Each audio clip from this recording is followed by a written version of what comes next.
For more on this, we're joined by Professor of International Relations at Otago University, Robert Patman. Kia ora, Robert. Thanks very much for coming on the show with us tonight. As we've heard, we are 6 months into this conflict now. What are the key recent developments, do you think? Well, I think the key recent developments have been there's been an intensive artillery campaign by the Russians in the eastern part of the country after their initial failure to seize Kyiv in what was an attempted blitzkrieg.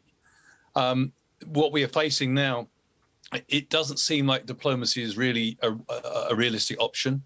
The Ukrainians are in no mood to concede territory for some sort of diplomatic deal.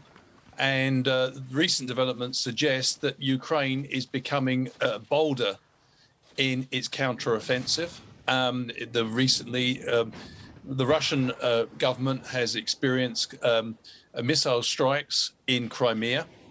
And that was territory illegally seized by Russia in 2014. So the battle remains intense. There doesn't seem to be a diplomatic option. And the Russian economy is also coming under strain. So it's difficult to predict what will happen. I'm personally skeptical it'll go on for too long because I don't think the Russians have the economic carrying capacity to go on for much more than maybe another 6 months. OK, from the outset, Ukraine has been asking for more assistance from the West. Do you see anything changing on that front? No, I think the Ukrainians probably will keep demanding more weapons than they're going to receive. The Americans are taking a very measured approach. America has already contributed $54 billion in armed support. Another package was announced this week.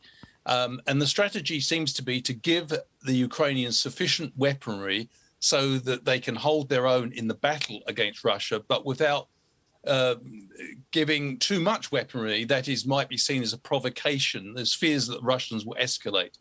So I think this is a strategy of gradually wearing the Russians down. And there is certainly signs, as I said before, that Ukraine is stepping up the military resistance to the Russian invasion and attempted annexation of their country.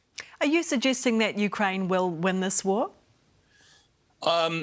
It's difficult to predict, isn't it? But, you know, I always take the view that a country which is defending against invaders has a moral advantage. Ukraine has nowhere to go, and the population is right behind Zelensky's government in attempting to eject the Russian troops.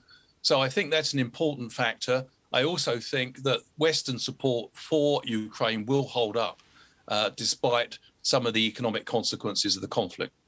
OK, Robert, thanks very much for those insights tonight. Thank you.